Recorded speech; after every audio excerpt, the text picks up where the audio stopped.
அன்பு நேர்களே, நாம் ஏற்கனவே இஸ்ரேலிய ஆய்வு குறித்து பார்ட் 2 தந்துவிட்டேன். பார்ட் 3க்குள் முடிக்க போகின்றோம். பார்ட் 3ல் இந்தியா, தாய்லாந்து போன்ற நாடுகளிலும் சவாத் இல்லங்கள் உள்ளன. எது எப்படியோ யூதர்களின் கவனம் இலங்கை பக்கம் சாய்ந்துள்ளது. இலங்கை பூர்வீக யூத நிலமாக அடையாளப்படுத்த அவர்களது பைபிளில் உள்ள இடங்களை யூத இடங்களாக அடையாளம் செய்கிறார்கள். இப்போது முக்கிய சுற்றுலா மையங்களில் தங்கள் வியாபாரங்களையும் மத தளங்களையும் விரிவு செய்கின்றார்கள்.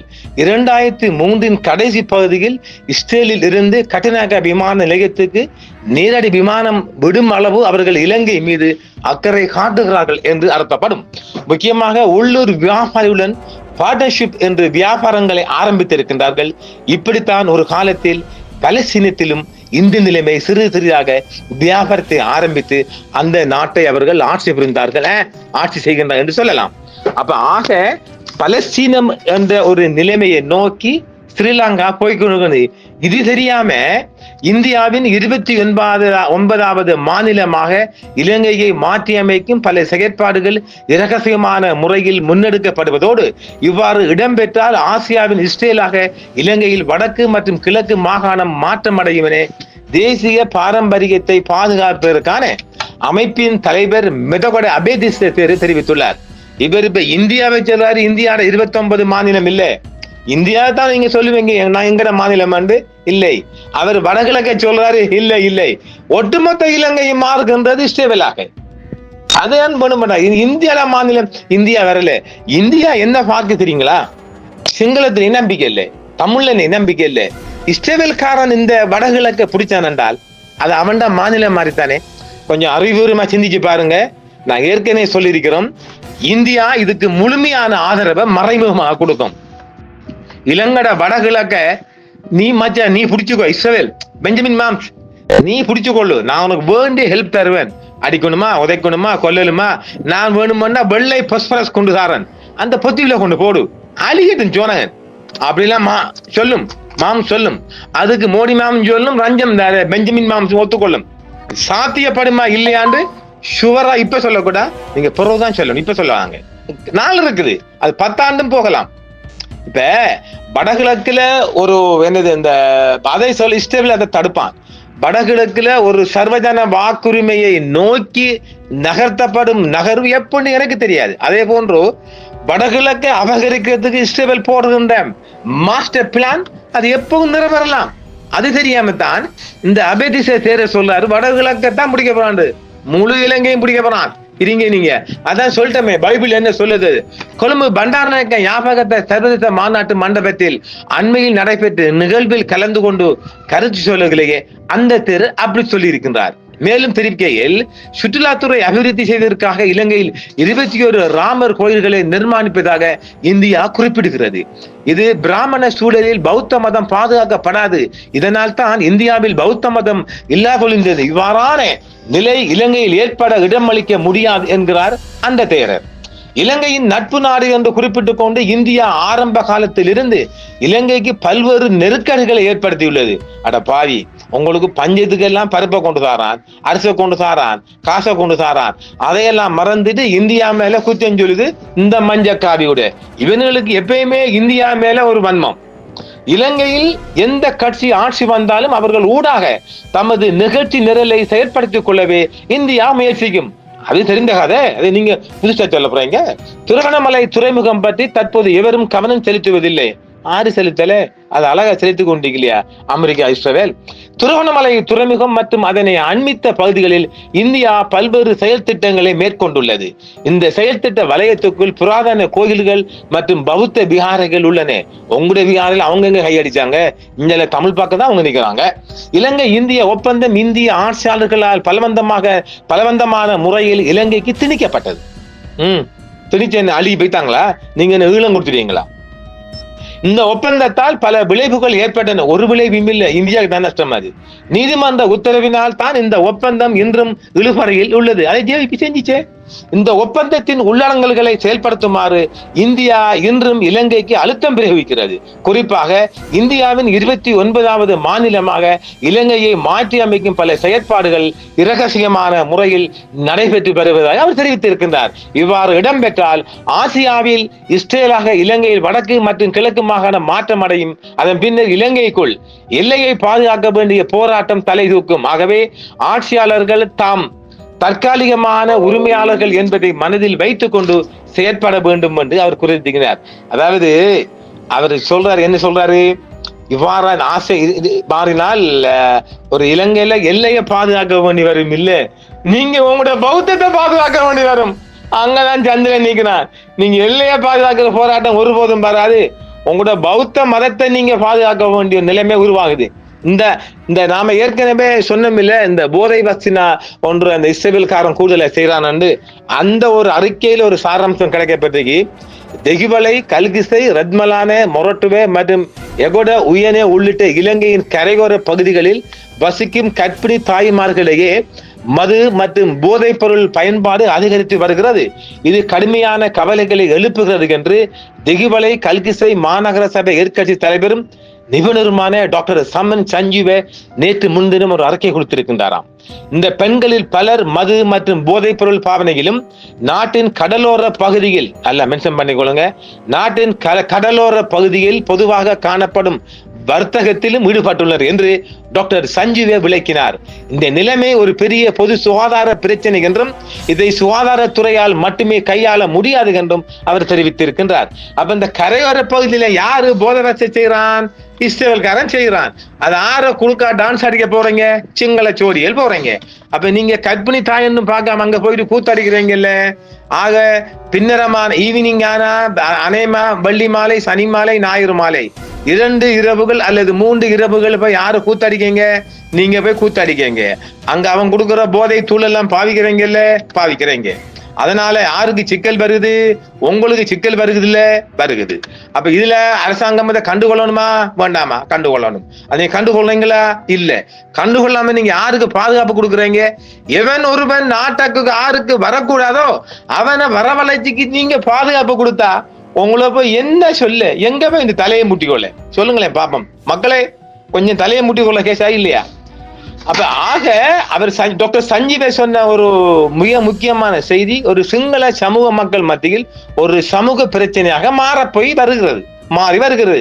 இந்த பிரச்சனைக்கு சமூக சேவைகளுடன் சேர்ந்து பொது பாதுகாப்பு அமைச்சகம் மற்றும் பிற அரசு துறைகளின் ஆதரவும் தேவை என்றால் சொல்லுகின்றார். சரிதானே? இந்த போதை பஸ்ட கட்டுப்படுத்துறதுக்கு யாரு? இப்ப இந்த போதை பஸ்ட கடல் எல்லைகளில் ஆறு கூட கொண்டு வரான். மிக கூடுதலாக இந்த ஆழ்கடல் மீனவர்கள்.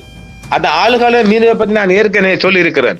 இந்த ஆழ்கடல் மீனவர்கள் என்றால் ஒரு மாதத்துக்கு தேவையான சிலிண்டர், சாப்பாடு பொருட்கள், அப்படி இப்படி எல்லாம் அந்த காய்ந்த இறைச்சிகள் அந்த இதெல்லாம் கொண்டு போவாங்கல்ல. அவங்க கிடைக்கிற மீனையும் பிடிச்சி ஆக்கி தின்னுக்கிட்டு ஒரு மாதமாக கடல்லே கிடந்துக்கிட்டு அங்க கிடைக்கிற மீன்கள் எல்லாம் ஐஸ் பண்ணிக்கிட்டு இந்த பொடிக்கு அடிக்கிற ஸ்ப்ரேயும் அடிச்சுக்கிட்டு கொண்டு வர மிக அதிகமாக இந்த காலி பகுதியெல்லாம் வந்துடுறாங்க. கூடுதலாக ஆழ்கடல் மீனவர்கள் அவர்கள் ஒரு மாதத்துக்கு பிறகு வருவாங்க அல்லது 2 வாரத்துக்கு பிறகு வருவாங்க. மிக நீண்ட காலம் அடிப்பாங்க.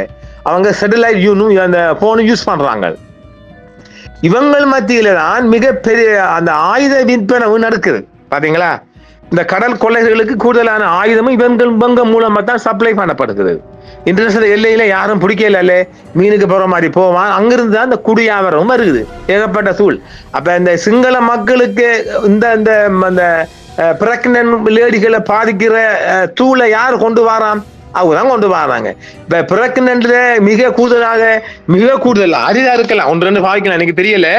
மிக கூடுதலாக சிங்களம் இப்ப மிக கூடுதலாக இந்த கர்ப்பிணி பெண்களில் பெரும்பாலானோர் சுகாதாரங்களும் தங்களை பதிவு செய்ய வேண்டும், செக் பண்ண வேண்டும் என்றும் டாக்டர் சொல்கின்றார். ஆறு இந்த சஞ்சீவ டாக்டரா இந்த சஞ்சீவ டாக்டர் விளக்கப்படுத்துறார். இந்த பெண்கள்ல மிக அதிகமாக கரையோர பகுதியில் இருந்த இந்த வியாபாரம் நடக்குதான், இந்த மது போதை. நாம் ஏற்கனவே சொல்லியிருக்கோம் இல்ல, இந்த கரையோர விடுதிகளிலே மிக கூடுதலாக இஸ்ரேல் பன்னாடான இந்த தூளை கொண்டு இறக்குறான், விற்கிறான்.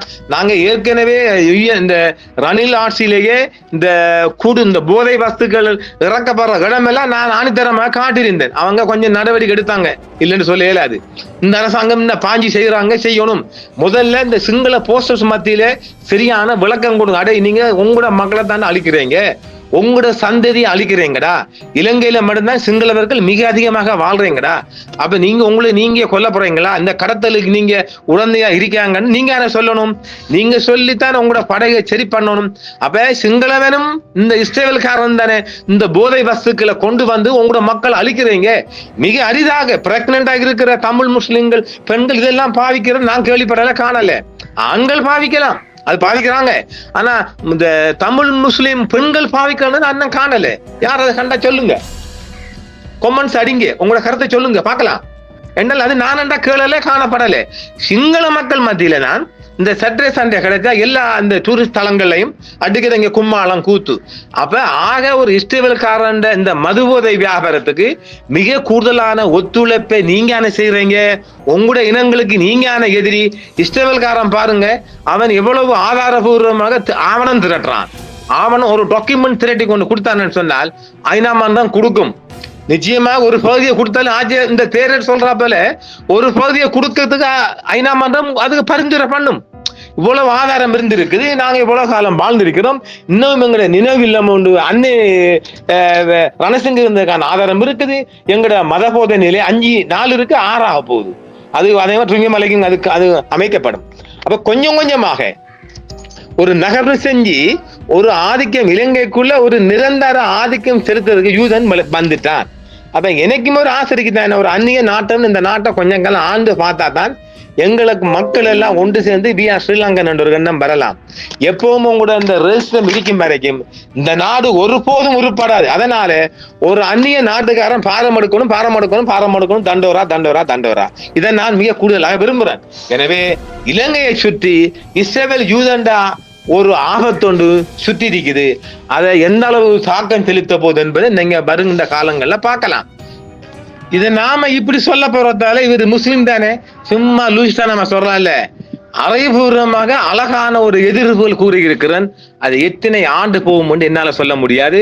அவர்கள் ஆவணங்களாக டாக்குமெண்டாக சேகரிக்கிறார் எல்லாவற்றையும். அவர்கள் இலங்கைக்கான பங்கு இப்ப யாருக்கு பங்கு இருக்கு எனக்கு தெரியாது. இப்ப சிங்கள பௌத்தத்துக்கு பங்கு இருக்காண்ட ஆரத்தை அவங்க காட்டட்டும். ஐநா மன்றம் மண்டாலே அது இஸ்ரேல் மன்றம், அதுல மாற்றம் இல்லையே.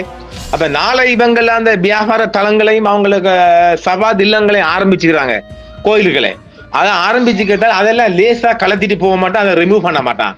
அப்ப நாளைக்கு அவன் இலங்கையில் ஒரு பங்கு கேட்கறதுக்கு எந்த தடையும் இருக்காது. ஏண்டா இஸ்ரேல்காரன் ஏண்டால் இந்த பௌத்த மதம் என்ன சொல்லுது, இந்தியாவில இருந்து வந்த மதம் தானே. அப்ப இலங்கை தீவி இவங்களுக்கு சொந்தம் இல்லை தானே. Not the point. இதை கொஞ்சம் சட்டபூர்வமா லீகலா பாருங்க. இது இப்ப இலங்கையிலும் இவங்களும் வாழ்ந்த வரலாறு என்ற மட்டான சிங்களம் சொந்தம் கொண்டாடுறாங்க. வேற பரம்பரையாக வந்த நாடு இல்லையே. இப்ப தமிழ் வடகிழக்கை சொன்னாலும் மற்ற சிங்கள பகுதி என்று சொல்லக்குள்ள அவங்க இந்தியாவிலிருந்து வந்த மதம் சொல்றாங்க. அப்ப ஆக உங்களுக்கு ஸ்ரீலங்கா சொந்த நாடு இல்லை இயேசுவரானர்.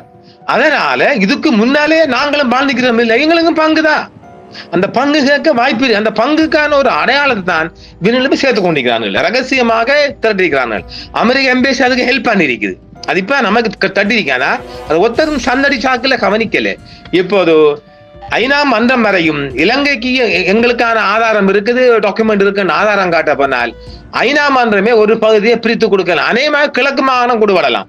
அப்படி ஒரு நிலைமை வரும்டா, நீ அங்கிட்டு இருந்து கிழக்கு மாகாணத்தை எங்களுக்கு யூதனு கூடன்னு சொன்னால் நல்லா இருக்கும், பிரச்சனை இல்லை, வாழ்ந்துட்டு போவோம். அது ஒண்ணும் செய்யலாது. இங்க மோதி சாகிறதுக்கெல்லாம் இங்க ஒரு மக்களும் தயார் இல்லை.